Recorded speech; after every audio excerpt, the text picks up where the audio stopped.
Hello and welcome back दोस्तों, आप सभी का स्वागत है मेरे इस चैनल में जिसका नाम है अनुराग लॉ क्लासेस।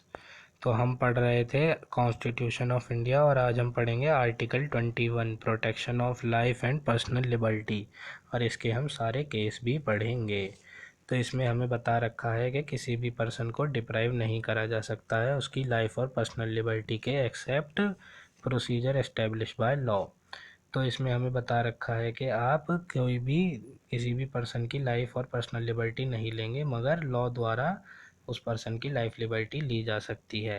और इसमें बता रखा है कि मनेका गांधी का जो केस था उसके पहले पर्सन की जो लाइफ और लिबर्टी है वो सिर्फ सिटीज़न को मिलती थी जो कि आर्बिट्ररी एक्शन के ख़िलाफ़ मिलती थी, मगर मनेका गांधी का जो केस आया उसके बाद जो है आर्टिकल 19 को और वाइड प्रोटेक्शन मिलने लगी और उसमें राइट टू लाइफ और पर्सनल लिबर्टी जो है सिटीज़न को एग्जीक्यूटिव एक्शन और लेजिस्लेटिव एक्शन दोनों के खिलाफ मिलने लगी। इसमें हमें बता रखा है कि किसी भी पर्सन को डिप्राइव नहीं किया जाएगा जब तक कि प्रोसीजर नहीं होगा, प्रोसीजर एस्टेब्लिश बाय लॉ नहीं होगा, प्रोसीजर नहीं होगा जब तक, और जो प्रोसीजर है वो जस्ट और फेयर और रीज़नेबल होना चाहिए। आर्टिकल 21 जो है हमारा सिटीज़न और नॉन सिटीज़न सबको मिला हुआ है। अब इसमें हम एक एक करके आर्टिकल 21 के सारे केस पढ़ना चालू करते हैं। पहला हमारा केस है ए के गोपालन का केस। तो ए के गोपालन के केस में क्या हुआ था कि ए के गोपालन को डिटेन कर दिया गया था प्रिवेंटिव डिटेंशन एक्ट के अंदर। तो इसकी प्रिवेंटिव डिटेंशन एक्ट की वैलिडिटी को चैलेंज किया गया था और वायलेटिव करा गया था फ्रीडम ऑफ मूवमेंट से और पर्सनल लिबर्टी से, कि पर्सनल लिबर्टी और फ्रीडम ऑफ मूवमेंट को ये वायलेट कर रहा है। तो सुप्रीम कोर्ट ने ये हेल्ड करा कि पर्सनल लिबर्टी जो है आर्टिकल 20 के अंदर सिर्फ क्या कहते हैं फिजिकल बॉडी की लिबर्टी नहीं होती है, ठीक है। और इसमें क्या कहते हैं फ्रीडम फ्रॉम अरेस्ट और डिटेंशन विदाउट अथॉरिटी भी इसमें आता है। तो इसमें सुप्रीम कोर्ट ने इंटरप्रेट करा लॉ जो स्टेट द्वारा लॉ होगा वो लॉ माना जाएगा जो कि नेचुरल जस्टिस के ऊपर होगा। अब नेक्स्ट हम इसमें पढ़ते हैं मनेका गांधी का केस। मनेका गांधी के केस में हमें बता रखा है कि सुप्रीम कोर्ट ने ए के गोपालन के केस को ओवर रूल कर दिया और रूल को वाइडन कर दिया, पर्सनल लिबर्टी के रूल को वाइडन कर दिया। और इसमें ये बताया गया कि जो प्रोसीजर है उसे सेटिस्फाई करना पड़ेगा नेचुरल जस्टिस की रिक्वायरमेंट को, कि जो प्रोसीजर है वो नेचुरल जस्टिस जैसा होना चाहिए जो कि जस्ट फेयर और रीज़नेबल होता है। ए के गोपालन के जो पेटिशनर थे उन्होंने आर्ग्यू करा था कि जो एक्सप्रेशन है प्रोसीजर एस्टेब्लिश बाय लॉ वो साइनोनियम है ड्यू प्रोसेस ऑफ लॉ जो कि यूएसए में होता है। तो सुप्रीम कोर्ट ने ये हेल्ड करा कि जो प्रोसीजर एस्टेब्लिश बाय लॉ है वो ड्यू प्रोसेस ऑफ लॉ नहीं है। इसका मतलब ये हुआ कि जो प्रोसीजर प्रेस्क्राइब किया जाएगा लॉ द्वारा वही प्रोसीजर माना जाएगा, ना कि ड्यू प्रोसेस जो कि प्रोसेस मतलब जो कि जिसके बारे में लॉ नहीं भी बना है और तब भी आप उसके उसके तरीके से आप उसे पनिश कर दें, है ना। इसमें बता रखा है कि जो लॉ होगा आर्टिकल 21 में जो बता रखा होगा वो एक क्या कहते हैं इनेक्टेड पीस ऑफ लॉ नहीं होगा बल्कि वो नेचुरल जस्टिस का उसके अंदर प्रिंसिपल होना चाहिए। और लॉ जो डिप्राइव कर रहा है किसी पर्सन को उसकी पर्सनल लिबर्टी से, है ना, without complying rule of natural justice, और वो नेचुरल जस्टिस के रूल को कंप्लाई नहीं कर रहा है तो वो लॉ जो है वॉइड हो जाएगा अंडर आर्टिकल 21। इसमें इसमें क्या कहते हैं बहुत सारे केस हैं, वो मैं सारे केस आपको एक एक करके बताता हुआ चलता हूँ।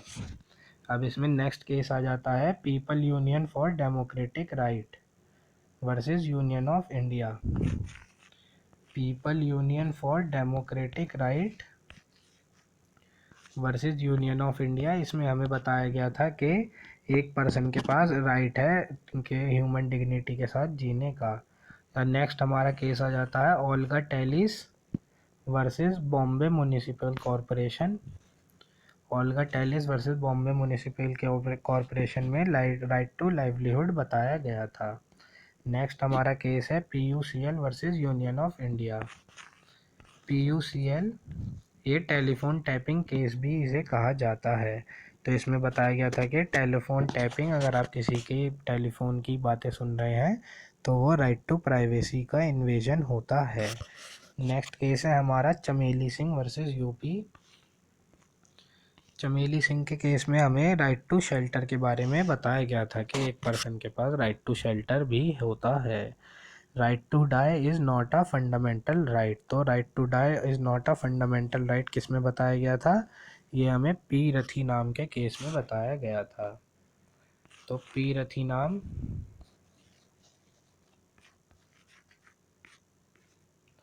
पी रथी नाम के केस में हमें ये बताया गया था कि सुप्रीम कोर्ट में एक पर्सन ने बोला कि राइट टू डाई जो है वो अनकॉन्स्टिट्यूशनल है, और राइट टू डाई जो है एक पर्सन के पास होता है, और सेक्शन 309 आईपीसी को अनकॉन्स्टिट्यूशनल करार दे दिया जाए, जो कि है सुसाइड अटेम्प्ट करने का, है ना। तो इसमें ये बताया गया था कि सुसाइड अटेम्प्ट करने को पीनल ऑफेंस से हटा दिया जाए और एक पर्सन को राइट टू डाई दिया जाए। तो इसमें सुप्रीम कोर्ट ने कह दिया था कि हाँ, एक पर्सन के पास राइट टू डाई का अधिकार है, मगर फिर एक ज्ञान कौर का केस आ जाता है इसके बाद।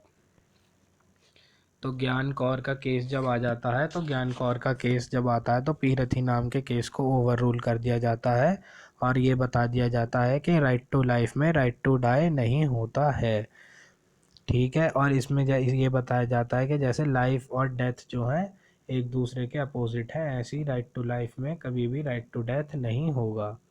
फिर हमारा एक केस आता है मोहिनी जैन वर्सेस कर्नाटक का।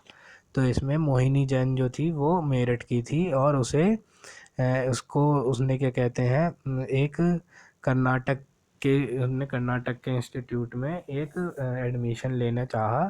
तो जो कर्नाटक का स्टूडेंट था उसे 25,000 रुपये फ़ीस देनी पड़ रही थी, और जो मेरठ की मोहिनी थी इसे 60,000 रुपये फ़ीस देनी पड़ रही थी। तो उसने एक सुप्रीम कोर्ट में केस डाला कि ये राइट टू एजुकेशन जो है फंडामेंटल राइट, उसके ख़िलाफ़ है कि ये कैपिटलाइजेशन फ़ी जो ले रहे हैं, इसे कैपिटलाइजेशन फ़ी केस भी कहा जाता है, मोहिनी जैन वर्सेस कर्नाटका को। इसमें फिर सुप्रीम कोर्ट ने ये हेल्ड करा था कि जो ये कैपिटेशन फ़ी जो लेते हैं एडमिशन के दौरान, ये इलीगल है, और क्या कहते हैं, ये नहीं इसका बढ़ावा नहीं होना चाहिए, क्योंकि इसकी वजह से जो पुअर बच्चे हैं उन्हें एजुकेशन नहीं मिल पाती है। अब आ जाते हैं सुनील बत्रा वर्सेस दिल्ली एडमिनिस्ट्रेशन के केस में।